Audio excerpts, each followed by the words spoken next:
What's up guys, another vlog. Ang title na itong vlog na ito nga pala is Marathon Preparation Vlog. So ipapakita ko sa inyo guys yung mga gagawin namin para sa marathon and paano kami nag-prepare and everything, mga dala namin, ganon.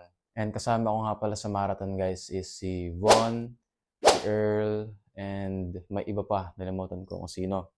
And ngayong araw guys is meron kaming shoot sa Valletta.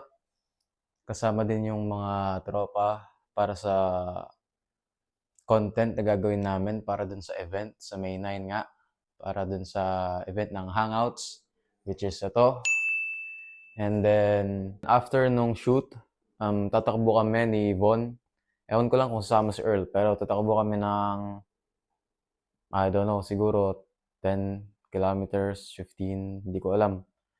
So, hindi ko pa na-try mag 10 kilometers. And yung marathon na sinalihan namin is 21 kilometers nga, which is half marathon. So, hopefully kayanin. Pero so far, yung pinakamalayo ko palang natatakbo, nasa vlog ko din yon yung 6 kilometers. Pero, easy lang naman yung 6. So, hindi ko alam yung 21. For sure, mahirapan. And the thing is, dun sa Gozo na island nga, puro uphill and downhill. So, hindi katulad dito na usually patag lang, ganon. So, doon, papalit-palit yung, ano ba yun? Basta may sinasabi si Juan, yung parang sa tibok yata ng puso. Which is mahirapan kapag papalit-palit yung daan. Pag pababa, biglang, pababa. What? Bro, what are you talking about, man? Baligtad na. So, minsan pababa, minsan pataas, ganon. Hindi nga katulad dito na napatag lang. So, tuloy-tuloy yung basta, nalimutan ko. Baliw ka yata eh. So, yun. Samahan nyo na lang ako ngayong araw, guys. Siguro, i-upload ko to before mag-marathon. So, para makita nyo kung paano kami nag-prepare. Yun. Yun lang. So, outfit ko pala ngayon, guys, para sa content. Ito. Pang. So, yun. Kita-kitsa na tayo mamaya sa Valletta, guys. Pakita ko sa inyo kung anong mangyayari mamaya. So, yun lang. Josie Team. So, what up, guys? Minion. Yung order mo sa Temo, dala ni Von. So, nandito kami ngayon, guys, sa Valletta. And hindi pa kami nakapag-shoot. Magsimula pa lang. Ano? Yun na ba? Go-kart. Next week. Kalero tayo. Next week.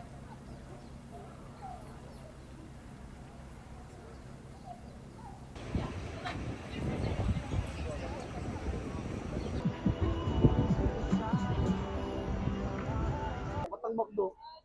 Oo. Wala. So, yun, guys. Mag-shoot pa kami ng ilan pa. Hindi ko alam. So, ngayon pala, guys, meron ditong fireworks festival sa Valletta. Kaya madaming tao. Hindi na sa gitna. Roundabout. Sa Ayun, no? roundabout. Sa gitna.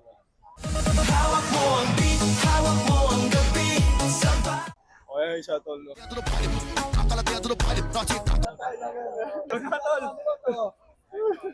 Actually, pwede nga. So, hindi ko alam, guys, kung makakatakbo pa kami. Kasi anong oras na. Pero, try pa rin namin. Nakakailang shoot pa lang kami. And hindi namin alam kung alin yung i-upload. Kasi medyo madami din. Ako yung guy. Kaya ganun na ka.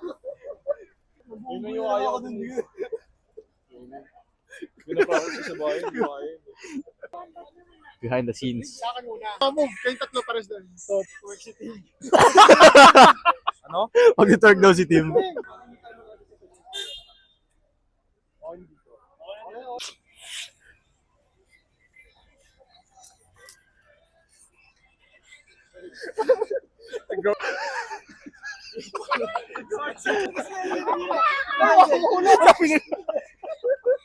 Kahit team nga, ganun talaga.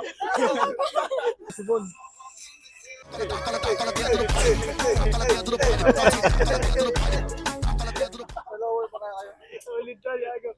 So, nakuha natin yung, hindi ko alam tawag dito, mga gamit para sa marathon. So, ito yung water bottle. na in-order namin. And then ito yung vest.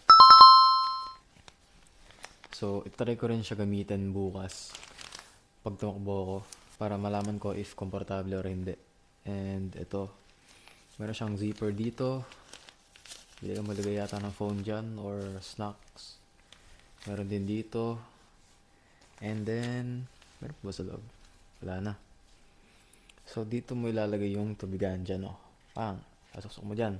Buksan naman natin yung bigay ng Team Sport para sa marathon. Kasi ito yung galing Temu. So, first things first, meron silang binigay na water bottle. Gasan Mamo Insurance. So, kulay blue. So, for sure, bibigay ko lang to sa tito ko kasi hindi naman ako nag-water bottle. Di ako gumagamit ng ganito. Nakita ko na kanina marami silang binigay na mga voucher.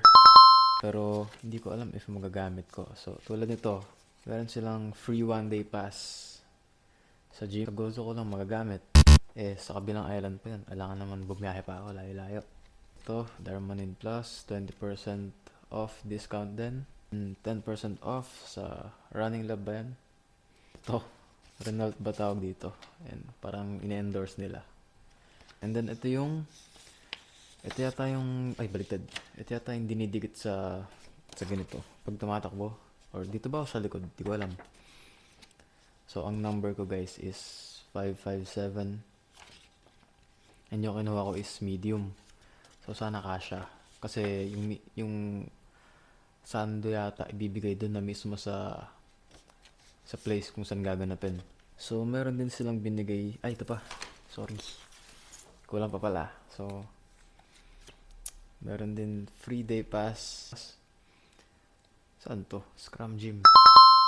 Ito, feeling ko magagamit ko if nandito sa Malta. Then silang binigay na supplement. Hydration tablets. ORS. Ang bango niya guys. Ito yung lawan nyo. Kita ba? And then meron din silang binigay na protein bar. Ito, kakainin ko to sa marathon na. For sure gutom ako nun. And then ito yung nagustuhan ko sa lahat.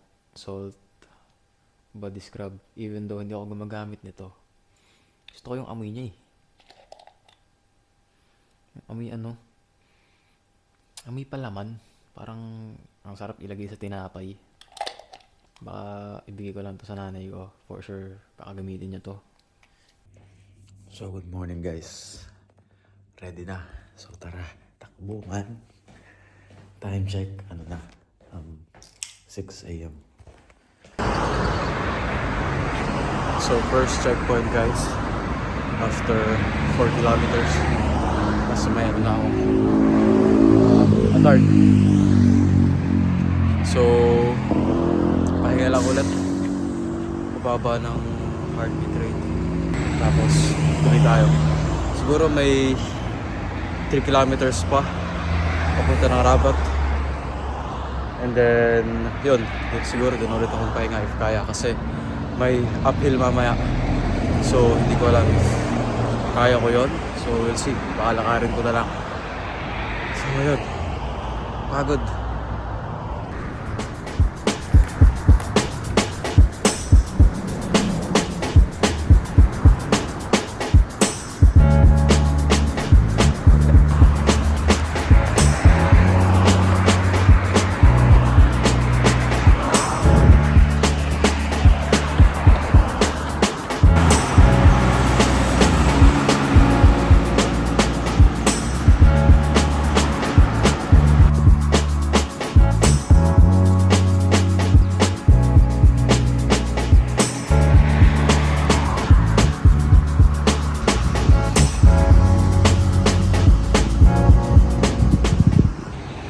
So ayan guys, ito na yung pupuntahan ko.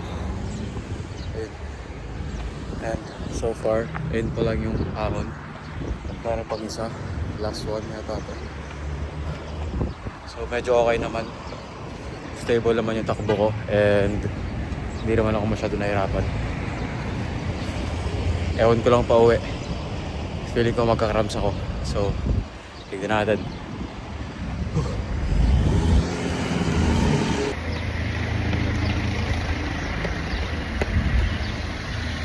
Ayoko na. So, yun nga guys. Andito na ako sa Rabat. So, mula sa amin papunta dito is 7 kilometers. So, hopefully makabalik ako ng tumatakbo lang. And sana hindi ko gamitin yung bus. So, bibili muna ako ng pastitsi dito sa Sarkin. Para at least may energy pabalik. And baka sumilip din ako mamaya sa MD na. So, ayan guys. Quick update. Hindi pa naman ako pinupulikat. Let's go. So, nandito na ako guys. Nakabili na rin ako ng pastitsi. Food trip mo naman. Pagod na ang person. Init.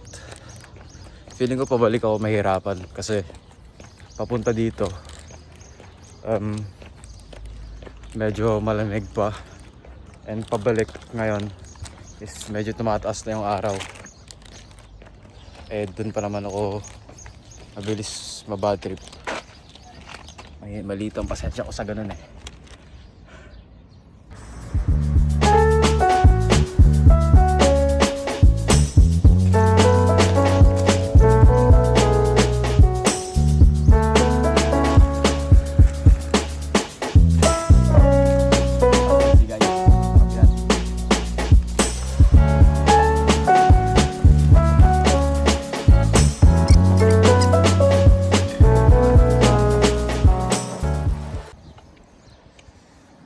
Sarap ng pastitsi man. And yun, pabalik na ako maya maya.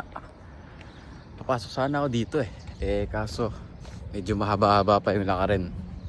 Baka maubos na aking lakas. So ayun, papunta pala dito guys, sinabot ako ng 40 minutes. And pabalik, estimate ko mga 1 hour dahil sa pahinga. So tignan natin. Ganda ng araw ngayon guys, hindi masyadong mahangin, hindi rin masyadong mainit, siguro dahil maaga pa, pero we'll see mamaya. And ayun, ayun o.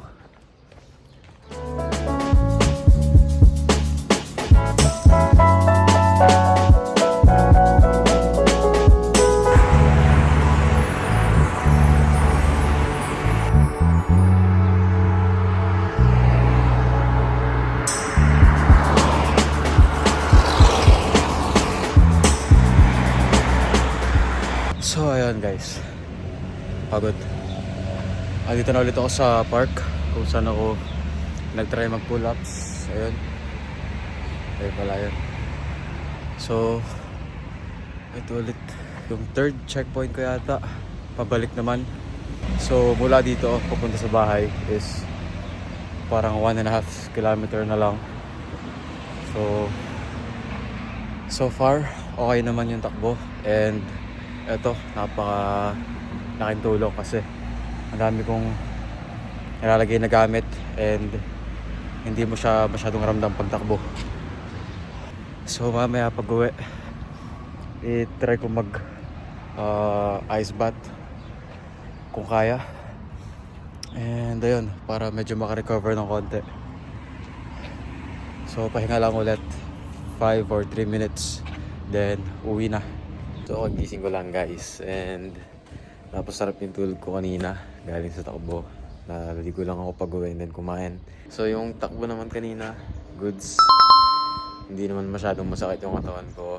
Feel ko kaya ko naman mag 21. Ngayon medyo lumakas yung loob ko kasi nung hindi pa ako tumatakbo, parang ewan ko, parang hindi ko kaya ganun. Pero kaya naman, basic.